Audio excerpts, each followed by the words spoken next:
some of my facial expressions when the machine cuts me off, and I was like, oh my gosh, that's kind of crazy.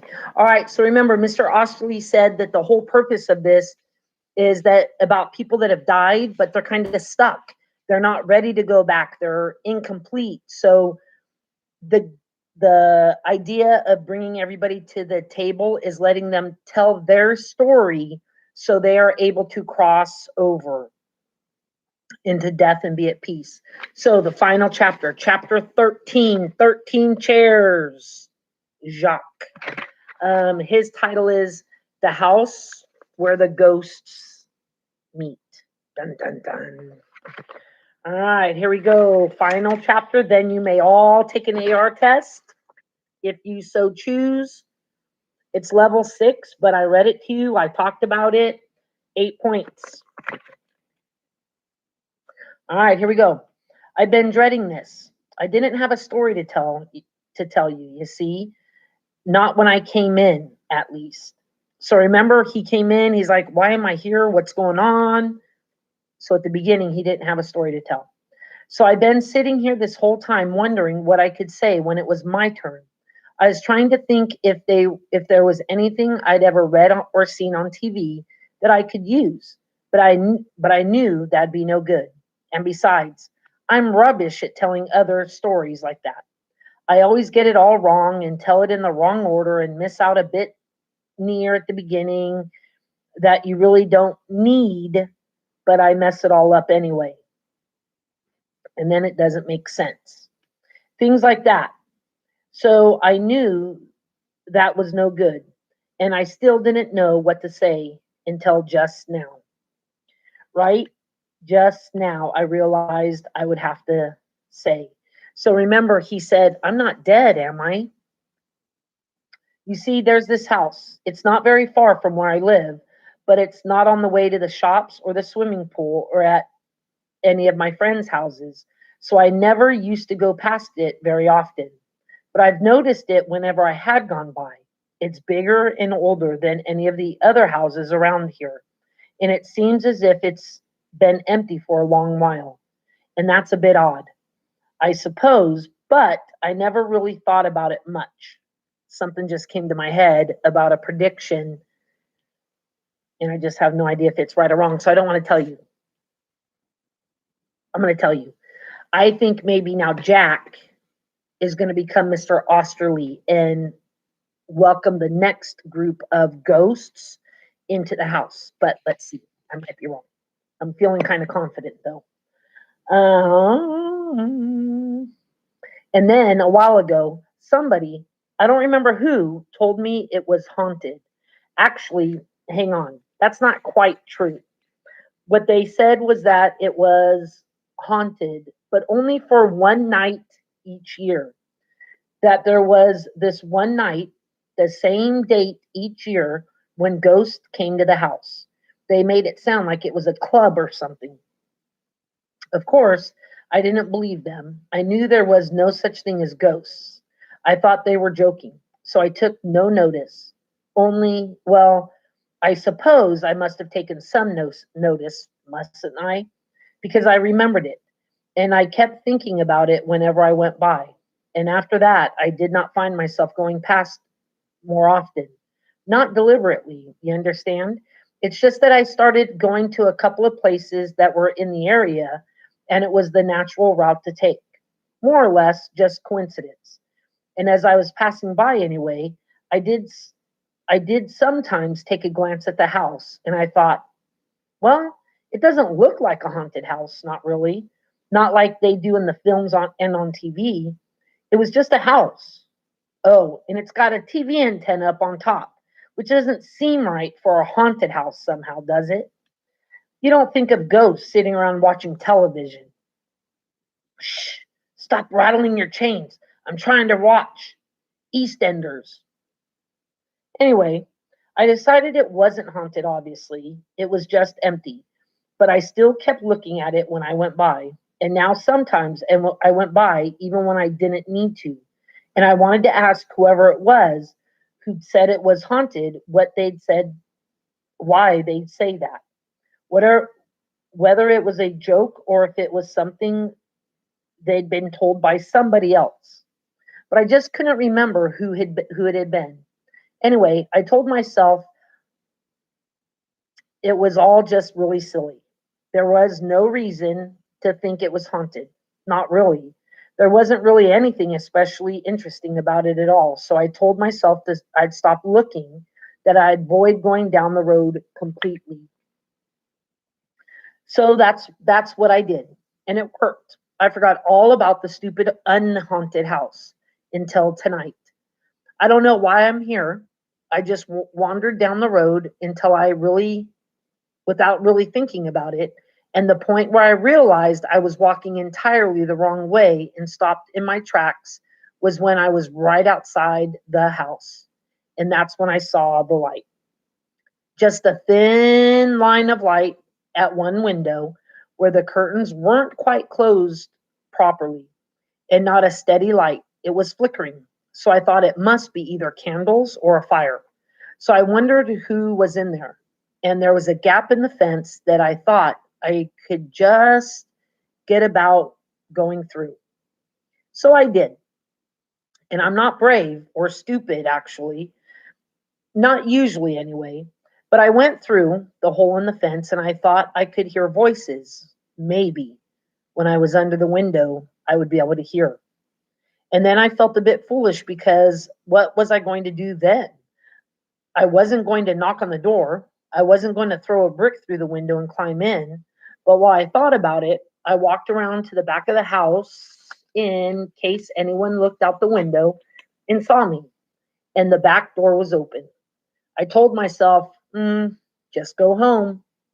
I still don't know why I didn't, but I didn't. I went in and I crept through to the foot of the stairs in the dark.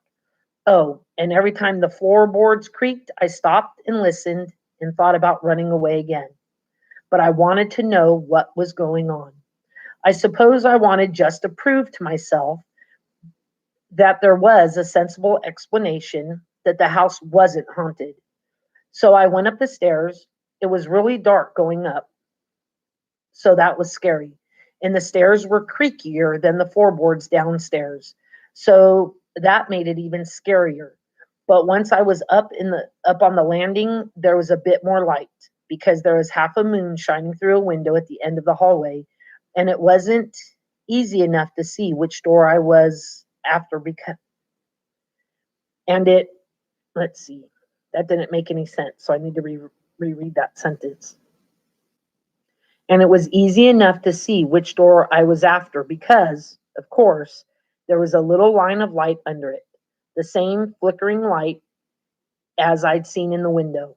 So I went over to it and I listened, and there were voices, but I couldn't really make out any words, even when I pressed my ear against the door.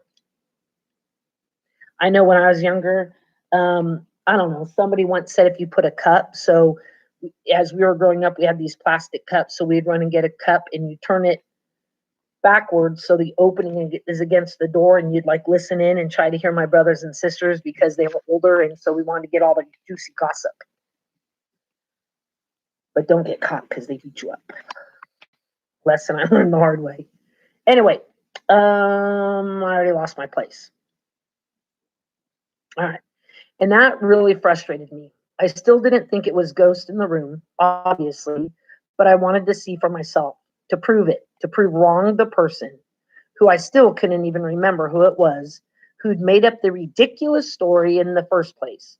And then, oh yeah, the door handle was really cold. I hadn't even realized I'd been reaching for it, so I nearly squealed with surprise at the shock of it being so cold.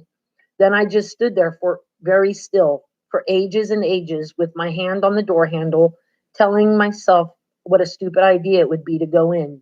What a stupid idea it was even to be there in the first place. I told myself to go home. I told myself over and over. Then I turned the handle and I went in. Kind of like me. Don't eat the piece of pie. Don't eat the piece of pie. Don't eat the piece of pie. And then I eat it and then I regret it. Don't go in. Then I turned the handle and I went in. I came in, I came in and saw you all, and you weren't ghosts, so that was a relief. Only it wasn't, because of course I'd already known that anyway. No such thing. And it also wasn't a relief because if you weren't ghosts, then that just meant I was in a room in a deserted house with 12 total strangers who might all be serial killers for all I know. No offense. And I still didn't know why I was here. And I didn't know why you were here. But I wanted to find out. So I took a seat and kept myself ready to make a run for it if I needed to. And I watched and I listened. And you started telling your stories. They frightened me. I mean, they frightened me even more than I was already frightened. And they me not just because they were scary stories, but because I believed them. I believed them because I couldn't tell that you believed them. Not just believe them, you knew that they were true. You knew it. And I suppose at some point I realized why.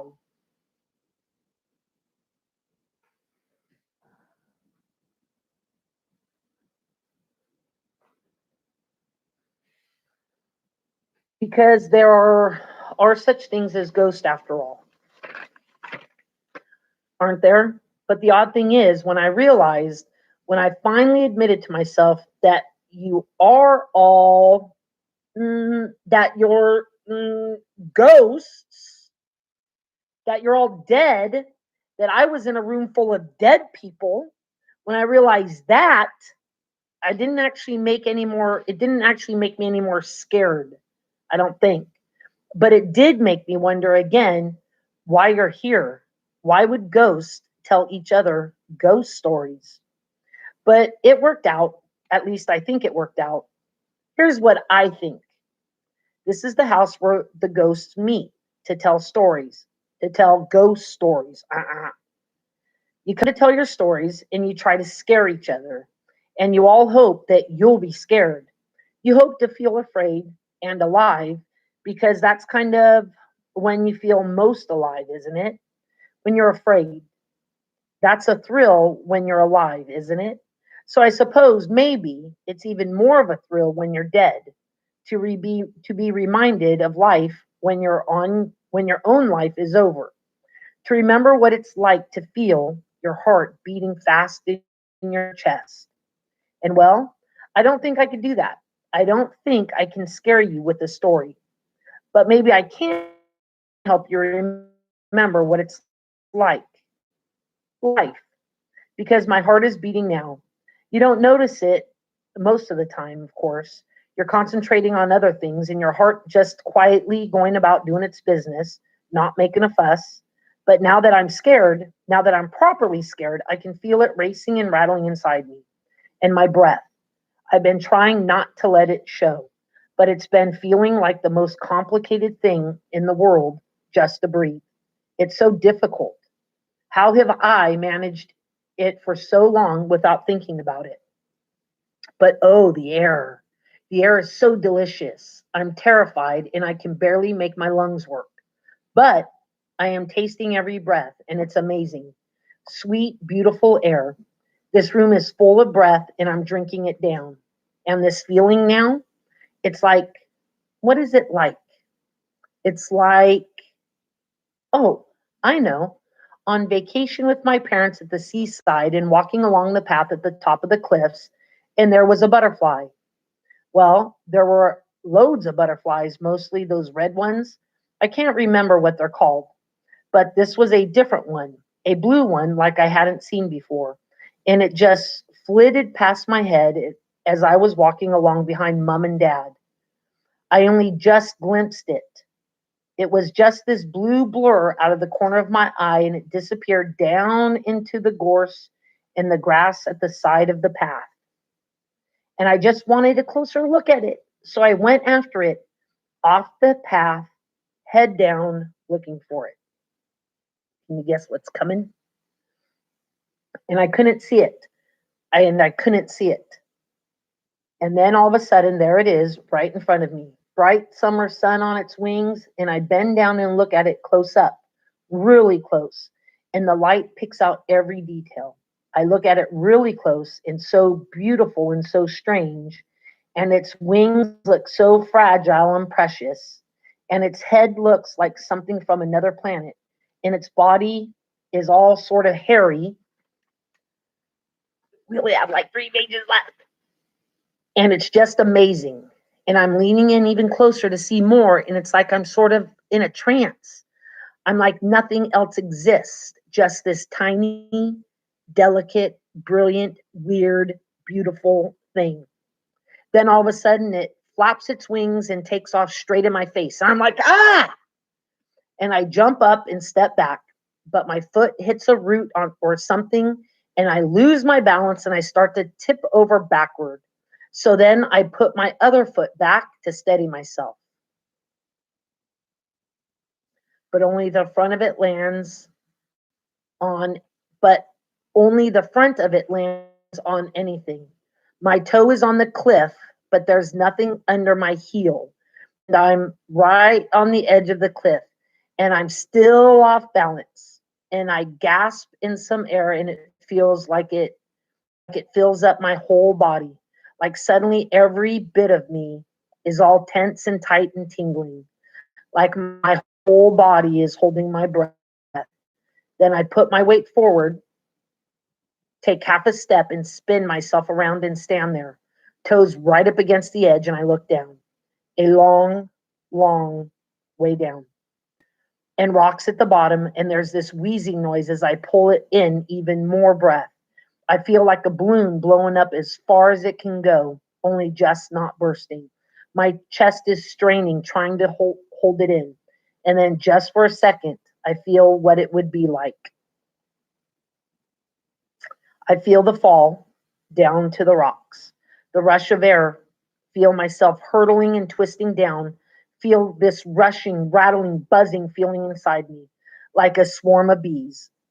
Feel the wind rushing up over me. I feel my body screaming, and it's all just too much, and my legs start to go all wobbly, and I just know that I'm going to faint. I'm going to tip forward and really fall. I'm going to fall. I'm going to fall from a great height incredibly fast onto the rocks. I'm going to die. I'm going to die. I'm going to die. And even when I've taken 2 steps back and I'm perfectly safe and everything is fine, and I've checked that my parents didn't see me and aren't going to tell me off for being so stupid, even then, I'm still full of that feeling, that fear, that thrill. And I think I could have died. I could have died, but I didn't. And I am the most alive I've ever been. And I feel the beating of my heart, and I taste my breath. Do you remember? Can you remember what that's like? I think you probably can. I hope so. And now we have Jax. Jack feels as if he's been running. He's not much of a talker usually, but once he got going, he found that the words just tumbled out, bundling and barging out of him like an unruly crowd. It was thrilling, like a fairground ride. And at the end of it, he is breathless, exhausted, and lightheaded. He stretches his head back and blows out a long breath while his heart thumps away in his chest. Then he drops his head forward and squints into the darkness, searching for the faintest hint of the pale man's face. Remember, Mr. Oshley already blew out his candle. Mm-mm-mm-mm. The dim light from the dying flame of his candle barely even picks out his own hands there on the tabletop, so faintly visible that he might be the only one able to see how much they are trembling. He thinks that the others are still there, but they make no sound, and he can no longer see a single one of them.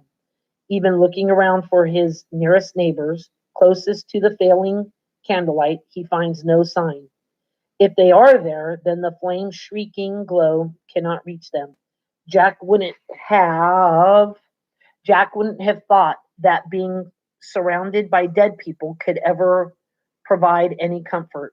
But now he wishes he could see them all could see them all rather than feeling alone in the embrace of this unnatural darkness. He feels suddenly enormously tired, as if he has been awake for days, like the man in Mr. Blackmore's story. His eyelids droop and his eyes drop to the tiny stub of his candle. It is burned down almost to nothing, a smear of wax and a blink of fire. He watches it for a moment, dreamily fascinated that it can still burn. Surely any moment now it will be gone. Any moment now. Now, sorry, Eiley is texting me homework, I think. Now, to his right, he hears a faint, low sound too quiet to place. Perhaps just the kind of noise that any old house might make in dark silence, or perhaps the softest creak of a floorboard trodden upon. Perhaps Mr. Osterley has risen from his seat. Jack turns his head to look, but now the flame finally stutters out, and the last ember of light is swallowed up by the deep darkness. Jack closes his eyes. He doesn't know what will happen next. He doesn't know how this will end. Perhaps he ought to run. But Jack is a curious boy. Megan looks up at the old house, scowling at the crack of light in the upstairs window. It's nonsense, of course, what that boy told her about this place. What was his name anyway? James? Josh? Something beginning with the J, she thinks. She can't really remember much about him at all. Strange little kid. It must be nearly a year now since he told her. What did he call this place? The house where the ghosts meet? That was it. Silly little idiot. Just ridiculous. Still, she wonders if there was a way in around the back. So, a year later, here comes the next set of ghosts. All right. Story by Dave Shelton. 13 chairs. My prediction was wrong. All right, you guys have a good day.